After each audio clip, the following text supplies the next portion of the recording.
بسم اللہ الرحمن الرحیم۔ میں کسی کام کے سلسلے میں لاہور جا رہا تھا۔ راولپنڈی پیر ودائی اڈے سے ڈرائیور بس میں سوار ہوا۔ بس مسافروں سے کھچا کھچ بھری پڑی تھی۔ اتفاق سے جو سیٹ مجھے ملی وہ شیشے کے ساتھ والی سیٹ تھی۔ میری بغل والی نشست پر ایک ایسا مکروہ شکل کا شخص بیٹھا ہوا تھا جس کو نگاہ بھر کر دیکھنے سے کراہت کا احساس اجاگر ہوتا تھا۔ وضع قطع سے کوئی جرائم پیشہ محسوس ہوتا تھا۔ میں نے اس کی جانب توجہ ہونے کے بجائے شیشے سے باہر کی جانب دیکھنا شروع کر دیا۔ لمحہ با لمحہ بدلتے نظارے نگاہ دل کو تقویت دے رہے تھے۔ آپ کو کہیں دیکھا ہے؟ اس شخص نے مجھ سے مخاطب ہوتے کہا۔ جی کہاں دیکھا ہے آپ نے مجھے؟ میں نے حیرت بھرے انداز سے پوچھا۔ آپ راولپنڈی میں ملازم تو نہیں؟ اس نے سوالی انداز میں پوچھا۔ نہیں، میرا اس محکمے سے کوئی تعلق نہیں۔ میں نے اسے مصنوعی مسکراہٹ کے ساتھ ٹال دیا۔ چند لمحوں کے بعد اس نے اپنی جیب سے قیمتی سگریٹ نکالی اور مجھے آفر کرتے ہوئے بولا، آپ لیں گے؟ جی نہیں، میں نے نرمی سے کہا۔ میں سگریٹ نہیں پیتا، بس اپنے مخصوص انداز میں دھول اڑاتی ہوئی سڑک کا سینہ چیرتی ہوئی لاہور کی جانب گامزن تھی۔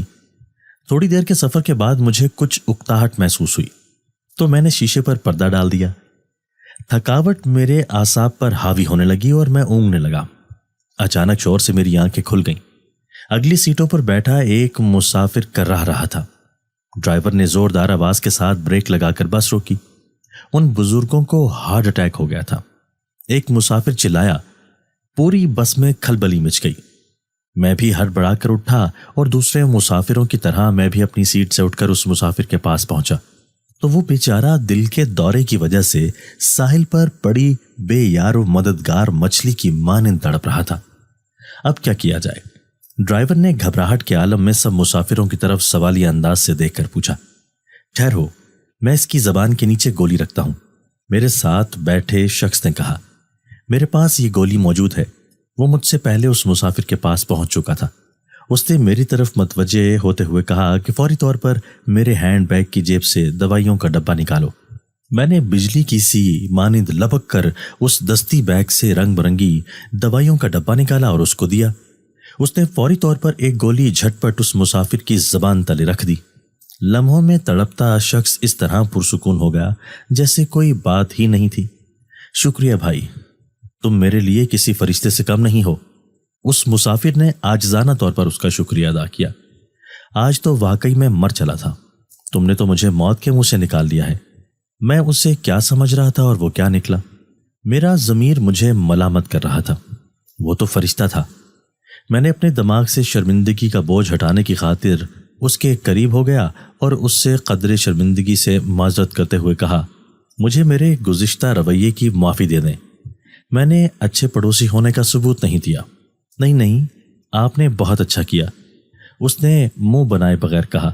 آج کل ویسے بھی حالات خراب ہیں، چوری چکاری نوسر بازی عام ہے، غنڈے بدماش لوگ عام سادہ لوگ مسافروں کے روپ میں شریف لوگوں کو بسوں گاڑیوں میں لوٹ لیتے ہیں۔ بات سے بات نکلتی رہی۔ میں نے اپنے تعارف کروانے کے بعد اس سے پوچھا کہ آپ لاہور کس غرض سے جا رہے ہیں؟ میرے سوال پر اس نے چونک کر جھجری لی اور اپنی آنکھوں میں ابلتے آنسوؤں کے آگے بند باندھنے کی کوشش کرنے لگا۔ کیا بتاؤں بھائی، اس نے بھیگی آواز میں کہا، بڑی مشکل میں پھنسا ہوں، میں معافی چاہتا ہوں۔ میں نے معذرت طلب لہجے میں کہا، میں نے آپ کو دکھی کر دیا۔ نہیں، کوئی ایسی بات نہیں، اس نے اپنی پلکوں پر آئے ہوئے آنسوؤں کو صاف کرتے ہوئے کہا، بس آدھے گھنٹے کے لیے کھاریاں کے مقام پر سستانے کے لیے رکی تھی۔ اس نے پہلے وہاں نماز پڑھی اور بعد میں ہم دونوں نے ڈرائیوروں کے مخصوص ہوٹلوں میں کھانا کھایا۔ میرے بے حد انکار کے باوجود اس نے کھانے کا بل دیا۔ مختصر وقفہ کے بعد بس دوبارہ چلی تو ہم دونوں آپس میں اس طرح گھل مل گئے جیسے ہمارے درمیان برسوں پرانی جان پہچان ہے۔ میں نے اس بے تکلفی کا فائدہ اٹھاتے ہوئے اسے قریدنے کی کوشش کی کہ اسے ایسا کیا غم آ پڑا ہے جو وہ اتنا جواں مرد ہونے کے باوجود آبدیدہ ہو رہا ہے۔ آپ کو دیکھ کر اور باتیں کر کے یوں محسوس ہوتا ہے کہ آپ بہت دکھی ہیں۔ انسان ہی انسان کا دارو ہوتا ہے اور کسی کو اپنا دکھ کہہ دینے سے غم کا بوجھ ہلکا ہو جاتا ہے۔ کیا آپ اپنے دل کا بوجھ ہلکا کریں گے؟ میں کوشش کروں گا کہ آپ کے کسی کام آ سکوں، میں نے شرمندگی کا ازالہ کرتے ہوئے کہا۔ وہ تھوڑی دیر خاموش رہا، جیسے کھو سا گیا ہو۔ اس سے پہلے کہ میں اس سے کچھ پوچھتا وہ خود اپنے اندر لپٹی کہانی شروع کرتے ہوئے بولا، میرا نام فیضان رسان ہے اور میں گوجر خان میں آڑت کا کام کرتا ہوں۔ ایک وقت تھا ہم بڑے خوشحال اور پرسکون زندگی گزار رہے تھے۔ میرا باپ ایک بہت پرانا آڑتی تھا اور دوسرے ہمارا کنبہ صرف 2 بچوں یعنی میں اور میرے بھائی اسد پر مشتمل تھا۔ ماں کا کچھ عرصہ قبل ایک بیماری کی وجہ سے انتقال ہو گیا تھا۔ گھر میں معاشی آسودگی خوشحالی کا راج تھا۔ میں میڈیکل کا طالب علم تھا جبکہ چھوٹا بھائی باپ کی دکان پر ان کا ہاتھ پٹاتا تھا۔ مجھے کاروباری معاملات میں دلچسپی نہ تھی۔ وقت کا پہیہ اپنی رفتار کے ساتھ چل رہا تھا کہ اچانک ہماری تقدیر کی کشتی نے ایسا بھیانک انداز میں پلٹا کھایا کہ ہم سب اچانک مشکلات کے سمندر میں ڈوبتے چلے گئے۔ ہوا یوں کہ والد صاحب کو ڈاکٹر نے کینسر تشخیص کر دیا۔ مرض کی آخری سٹیج پر ان کے علاج معالجہ پر کثیر سرمایہ خرچ ہوا۔ بھائی جو دکان پر کام کرتا تھا وہ اتنا تجربہ کار اور چالاک نہ تھا کہ وہ کاروباری اونچ نیچ کو سنبھال پاتا، اس لیے کاروبار میں حد سے زیادہ نقصان ہو گیا۔ اللہ اللہ کر کے والد صاحب کی زندگی ہچکولے کھاتی ہوئی بچ تو گئی، لیکن ہم معاشی طور پر تباہ ہو گئے۔ اب ہمیں نئے کینسر کا سامنا تھا۔ یہ تھا سود خوروں کا قرضہ جو ہمیں ذہنی اور معاشی طور پر دیمک کی مانند تباہ و برباد کر رہا تھا۔ میں نے مجبوراً میڈیکل کی تعلیم چھوڑ دی اور اپنے خاندان کو گرداب سے نکالنے کے لیے ملازمت کی تلاش شروع کر دی، مگر تنخواہ نہایت ہی کم ملتی تھی۔ ایک دن والد صاحب کے قریبی دوست بہت عرصہ بعد ہمارے گھر اپنی فیملی کے ساتھ آئے۔ ان کے ساتھ ان کا بیٹا علی اور بیٹی فائزہ تھی۔ وہ دراصل مری گھومنے آئے تھے۔ ان کی فیملی قدرے ماڈرن تھی۔ فائزہ اگرچہ شکل و صورت کی زیادہ خوبصورت نہیں تھی، لیکن دولت کی چمک اور میک اپ نے اسے جزوی طور پر خوبصورت بنایا ہوا تھا۔ بٹ صاحب ملتان میں کافی جائیداد کے مالک تھے۔ سچی بات یہ ہے والد صاحب کی رال ان کی جائیداد پر ٹپک رہی تھی۔ حالات اور ان کے تقاضوں نے والد صاحب کے دل میں طمع کا ارتعاش پیدا کر دیا تھا۔ انہوں نے موقع محل کی نزاکت کو بھانپتے ہوئے وقت سے فائدہ اٹھایا۔ کیوں نہ ہم اپنی دوستی کو رشتہ داری میں بدل دیں؟ والد صاحب نے ایک دن موقع پا کر بٹ صاحب سے کہا، دیکھو میری بیٹی آزاد ماحول میں رہتی ہے اور ذرا ماڈرن ہے۔ بٹ صاحب نے کہا کہ آپ کے گھر کا ماحول ذرا گھٹا گھٹا سا ہے، کیا آپ اس صورتحال میں میری بیٹی کو قبول کریں گے؟ والد صاحب نے فوراً ان کی ہر بات مان لی۔ بٹ صاحب پس و پیش کے بعد ان شرائط پر مان گئے کہ فائزہ کی شادی اسد کے ساتھ ہوگی اور وہ گھر داماد بن کر رہے گا۔ اس کی انہوں نے یہ دلیل دی کہ وہ بیٹی کو اپنے سے دور نہیں کرنا چاہتے۔ اس کے علاوہ مجھے ایسے ایماندار شخص کی ضرورت ہے جو میری جائیداد کی دیکھ بھال بمشمول کرایہ داری وغیرہ کے امور سنبھال لے۔ باپ بیٹیاں رخصت کرتے ہیں، ہمارے ابا نے بیٹا ملتان رخصت کر دیا۔ ہم سب بہت خوش تھے، ایسا لگتا تھا کہ جیسے ہماری بہت بڑی لاٹری نکل آئی ہو۔ بے انتہا دولت اور روشن مستقبل ہمارے سامنے غلام بنا ہاتھ باندھے نظر آ رہا تھا۔ بھائی نے ملتان سے بھاری رقم ہمیں بھیجنا شروع کر دی۔ اس سے ہمارے بگڑے معاشی مسائل حل ہونے لگے۔ سود خوروں کا قرضہ اترا، دکان کی نسبتی ختم ہوئی، اسے دوبارہ آباد کیا۔ میں نے پھر سے میڈیکل کالج میں منقطع تعلیم کا سلسلہ شروع کیا۔ نظر آ رہا تھا کہ ابا کی جانب سے دی گئی بھائی کی قربانی اپنا رنگ دکھا رہی ہے، لیکن ہماری خوشیاں نمک کی اس ڈلی کی مانند ثابت ہوئیں جو کہ پانی میں مل کر گھل جاتی ہے۔ ایک دن ہمیں خبر ملی کہ اسد نے فائزہ بھابھی کو قتل کر دیا ہے۔ پاؤں تلے سے زمین کھسکتی ہوئی محسوس ہوئی۔ میں اور ابا فی الفور ملتان روانہ ہوئے۔ اطلاع صحیح تھی، اسد حوالات میں بند بدحالی کی تصویر بنا ہوا تھا۔ دل پھٹنے کو آ رہا تھا۔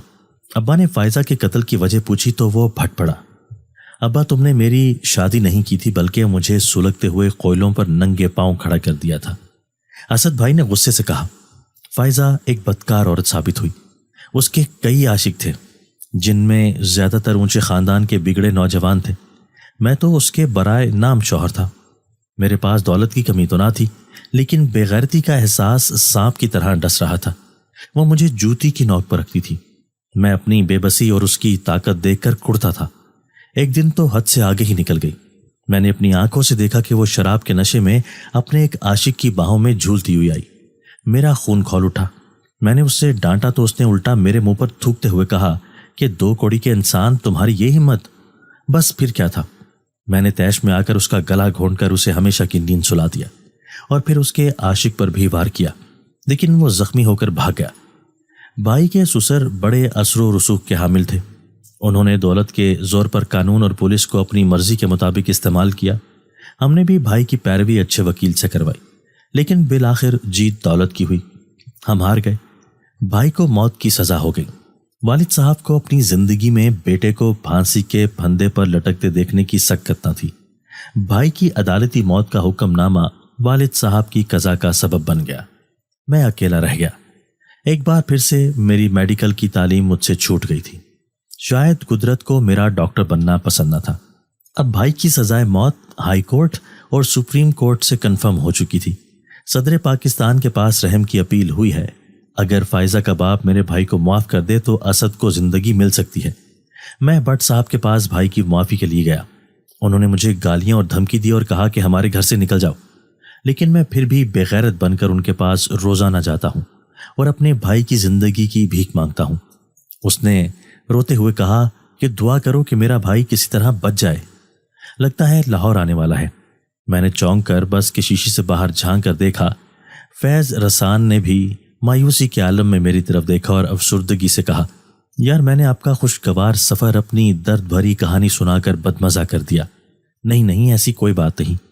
میں نے اس کے دل کو بڑھاتے ہوئے کہا اور اس سے پوچھا، آپ لاہور کس مقصد کے لیے جا رہے ہیں؟ میں دراصل ایک عالم کے پاس جا رہا ہوں، وہ تعویذ وغیرہ کرتا ہے، سنا ہے اس کے تعویذ گنڈے بڑا کام کرتے ہیں۔ میں چاہتا ہوں کہ کسی طریقے سے بٹ صاحب کا دل موم ہو جائے اور وہ میرے بھائی کو اپنی بیٹی کا خون معاف کر دے۔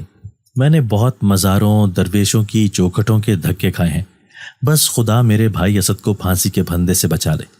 فیض رسان نے بس کی چھت کو افسردگی سے گھورتے ہوئے کہا، آپ میری مانیں تو میری نظر میں ایک ایسا آزمودہ شخص موجود ہے جو پامسٹ ہونے کے ساتھ تعویذ دھاگا بھی کرتا ہے، اور اس نے بڑے بڑے لوگوں کے بگڑے ہوئے کام اپنے عملیات کی مدد سے حل کر دیے ہیں۔ میں نے اس کو تسلی دینے کے انداز میں تجویز دی، آپ کب پنڈی واپس آئیں گے؟ اس نے میری طرف دیکھتے ہوئے کہا، جی میں انشاءاللہ چند دنوں کے بعد پنڈی میں آؤں گا۔ میں نے اسے جواب دیا، بھائی اگر آپ مجھے اس عامل سے ملا دیں تو آپ کی بہت مہربانی ہوگی، بلکہ مجھ پر احسان ہوگا۔ اس نے لجاجت سے کہا، ہاں کیوں نہیں، مجھے خوشی ہوگی۔ میں نے کہا، آپ ضرور آئیں، آپ مجھ سے روایتی سفری دوستی نہ کیجیے گا۔ اس نے مجھ سے کہا۔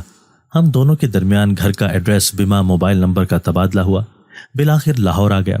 سب مسافر بس سے اترے اور مجھ سے بغلگیر ہوتے ہوئے بولا، آپ جیسے ہی پنڈی پہنچے مجھے موبائل پر کال ضرور کیجیے گا۔ جب میں پنڈی پہنچا تو میں نے حسب وعدہ اس کو موبائل فون پر اپنی آمد کے بارے میں مطلع کیا، مگر وہ خلاف توقع اگلے چند گھنٹوں میں میرے پاس آ پہنچا۔ تم واقعی غیر روایتی دوست نکلے۔ اس نے میرا شکریہ ادا کرتے ہوئے کہا، یہ میرا فرض تھا کہ میں آپ کی مدد کروں۔ میں نے کہا، میرا دل و ضمیر تو نہیں مانتا کہ میں ان لوگوں کے پاس جاؤں۔ اس نے کہا، لیکن میں دل کی تسلی کے لیے ہر وہ کام کروں گا جس سے میرے بھائی کے بچنے کی امید ہو۔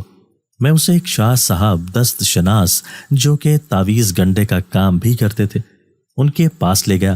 چھوٹا قد، سیاہ کالا رنگ، تیل میں چپڑے ہوئے، کندھوں تک آئے لمبے بال اور دونوں ہاتھوں کی 5 انگلیوں میں رنگ برنگی پتھروں والی نگینوں کی انگوٹھیاں پہنے ہوئے تھے۔ ان کے ارد گرد حاجت مندوں کا رش تھا۔ ہم بھی اس رش کا حصہ بن گئے۔ آہستہ آہستہ رینگتے ہوئے ہم بھی آگے بڑھتے رہے۔ بالآخر بڑی مشکل سے ان تک رسائی کا شرف حاصل ہوا۔ میں نے سب سے پہلے سلام دعا کے بعد شاہ صاحب سے فیض رسان کا تعارف کروایا، پھر ان کا مسئلہ بیان کیا۔ انہوں نے کہا کہ وہ سب سے پہلے ان کے بھائی کے ہاتھوں کی ریکھائیں چیک کریں گے اور پھر وہ کوئی اگلا قدم اٹھائیں گے، یعنی کوئی تعویذ گھنٹا دیں گے۔ یہ ممکن نہیں ہے کیونکہ میرا بھائی تو جیل میں ہے۔ فیض رسان نے مایوسی سے کہا، یہ کون سی مشکل بات ہے؟ میں نے انہیں کہا، نیلی روشنائی کے ذریعے کسی کاغذ پر ان کے ہاتھوں کی مکمل چھاپ لے لی جائے، یہ اچھی تجویز ہے۔ شاہ صاحب نے کہا، شاہ صاحب آپ کو چند دن بعد اسد کے ہاتھوں کا نقشہ مل جائے گا۔ فیض رسان نے کہا، چند دن بعد وہ دوبارہ شاہ صاحب کے پاس اسد کے ہاتھوں کا پرنٹ لے کر پہنچے جو کہ جیل سے کسی طریقے سے منگوایا گیا تھا۔ شاہ صاحب نے اس کاغذ کو جس پر اسد کے ہاتھوں کی لکیریں نمایاں تھیں انہیں بغور دیکھا تو وہ چونک کر کھڑے ہو گئے اور منہ میں کچھ بڑبڑانے لگے۔ ان کے ماتھے پر پسینے کی بوندیں نمایاں ہو گئیں۔ تمام حاضر لوگ حیرانی کی تصویر بنے ان کی جانب دیکھنے لگے۔ انہوں نے ایک گلاس پانی منگوا کر پیا، پھر انہوں نے فوراً بجلی کی مانند فیض رسان کا ہاتھ پکڑا اور ٹکٹکی باندھ کر دیکھنے لگے۔ اوہ میرے خدایا، قدرت کا یہ کیسا مذاق ہے! انہوں نے آسمان کی طرف منہ کر کے کہا، جس کے سر پر موت منڈلا رہی ہے اس کی موت طبعی ہے، یعنی وہ چارپائی پر اپنی قضا خدا کے پاس باعزت سپرد کرے گا، اور جو زندگی کے مزے لے رہا ہے یعنی اس کا یہ بھائی فیض رسان، اس کی موت غیر طبعی اور رونگٹے کھڑے کر دینے والی ہے۔ اللہ ہم سب کو معاف کرے، وہی سب کچھ جاننے والا ہے، وہی عالم الغیب ہے۔ کیا بکتے ہو تم، پرلے درجے کے ڈرامہ باز مکار انسان ہو، تم لوگوں کو بے وقوف بنا کر لوٹتے ہو۔ فیض رسان نے طیش میں آ کر چلاتے ہوئے کہا، ارے بھائی مجھے کیوں دوش دیتے ہو؟ جو سچ تھا وہ میں نے تمہیں بتا دیا۔ شاہ صاحب نے تحمل سے اس کا غصہ ٹھنڈا کرنے کی کوشش کی۔ میں نے اپنے محدود علم سے جو اللہ نے مجھے عطا کر رکھا ہے، جو اندازہ لگایا وہ کہہ دیا۔ اچھے برے کا مالک تو وہی ہے۔ ادھر میں سکتے کے عالم میں ان دونوں کی شکلیں دیکھنے لگا۔ میں نے نیکی کی اور وہ میرے الٹے گلے پڑ گئی۔ یار تم نے اچھے بندے سے ملوایا۔ فیض رسان نے شکوہ کیا اور تھوک اڑاتے ہوئے کہا، اس فراڈی نے الٹا میری بھیانک موت کی پیشن گوئی کر دی۔ وہ ایک مانا ہوا دست شناس ہے۔ میں نے شاہ صاحب کی وکالت کرتے ہوئے کہا، بھائی ہم تو پہلے ہی پریشانی میں مبتلا ہیں اور اس نے ہماری پریشانی پر مزید تیل چھڑک دیا ہے۔ فیض رسان نے کہا، اور آؤ دیکھا نہ تاؤ، میرے ہزار روکنے پر نہ رکا اور سیکنڈوں میں وہ میری نظروں سے اوجھل ہو گیا۔ میں نے کئی بار اس سے موبائل کے ذریعے رابطہ کرنے کی کوشش کی، لیکن اس نے اسے بند ہی رکھا۔ شاید وہ میری کوئی بات سننے کو تیار نہ تھا۔ اس بات کو کئی ماہ گزر گئے۔ اتفاق سے میرا بیرون ملک کا ویزا لگ گیا اور مجھے روزگار کے سلسلہ میں سعودی عرب جانا پڑا۔ ایک عرصہ بعد جب میں اپنی طویل رخصت پر سعودی عرب سے لوٹا تو دل میں کسک اٹھی کہ کیوں نہ فیض رسان سے مل کر شاہ صاحب کی پیشن گوئی کے متعلق معلوم کیا جائے کہ اس کا کیا بنا۔ میں نے ہمت کر کے اس کے شہر جانے کا قصد کیا۔ میں جب اس کے شہر جا کر اس کے گھر پہنچا تو گھنٹی بجانے پر ایک نوجوان دروازے پر برآمد ہوا۔ میں نے اس سے کہا کہ فیض رسان صاحب سے ملنا ہے۔ وہ تو نہیں ہے، نوجوان نے کہا۔ کہیں گئے ہیں؟ میں نے پوچھا۔ کب تک آ جائیں گے؟ وہ پہلے چند ساعت خاموش رہا، پھر بولا، آپ کتنے عرصہ بعد آئے ہیں؟ تقریباً 2 سال بعد آیا ہوں۔ میں نے کہا، آپ نے بہت دیر کر دی۔ وہ تقریباً 1 سال پہلے اس دنیا سے رخصت ہو چکے ہیں۔ اس نے تعصب سے کہا۔ اس اجنبی نوجوان کے الفاظ میرے سر پر ہتھوڑے کی مانند برسنے لگے۔ آپ کون ہیں؟ میں نے پوچھا۔ میرا نام اسد ہے، میں ان کا چھوٹا بھائی ہوں۔ اس نے اپنا تعارف کرواتے ہوئے کہا۔ مجھے پیروں تلے سے زمین کھسکتی ہوئی محسوس ہوئی۔ آپ کو سزائے موت ہو گئی تھی؟ میرے سوالیہ انداز کی اس نے تائید کرتے ہوئے کہا کہ ہاں، میں ہی وہ بد نصیب ہوں۔ اس نے اخلاقی اقدار کا مظاہرہ کرتے ہوئے اپنی بیٹھک کا دروازہ کھلوایا اور مجھے اندر جا کر بٹھایا۔ تھوڑی دیر بعد وہ کولڈ ڈرنک میرے لیے لایا۔ یہ سب کیسے ہوا؟ میں نے اس سے تجسس سے پوچھا۔ جی وہ دراصل میری سزائے موت کنفرم ہونے کے بعد یہ بہت پریشان تھے۔ اس نے رندی ہوئی آواز میں کہا۔ مر میں رہا تھا لیکن وہ مجھ سے زیادہ ذہنی اذیت کا شکار تھے۔ انہوں نے مجھے بچانے کے لیے سر توڑ کوشش کی۔ وہ ایک دن بٹ صاحب میرے سسر کے پاؤں میں بیٹھ گئے، ان سے گڑ گڑا کر میری زندگی کی بھیک مانگی۔ بالآخر وہ ان کو منانے میں کامیاب ہو گئے۔ تو بڑا ڈھیٹ ہے، میرے سسر نے ان کی عزت نفس پر ٹھوکر مارتے ہوئے کہا۔ جا تیرے بھائی کو زندگی کی بھیک دی، انہوں نے مجھے معاف کر دیا۔ میں تو بری ہو گیا، لیکن میری بریت کے بعد بھائی کو نہ جانے کیا ہو گیا تھا۔ نہ جانے کون سا نادیدہ مرض تھا جس کو سینے سے لگا کر بھائی دن بدن تنکے کی طرح سوکھ کر پیلے ہو گئے تھے۔ میں نے کئی بار ان سے ان کا درد کریدنے کی کوشش کی لیکن ناکام رہا۔ میں نے ان کا ڈاکٹری نفسیاتی بہت علاج کروایا لیکن ان کی صحت دن بدن خراب ہوتی گئی۔ نہ جانے کون سا روگ پال لیا تھا۔ آخری دنوں میں وہ بڑے بے چین رہنے لگے تھے۔ اس روز وہ کسی کام سے نکلے تھے۔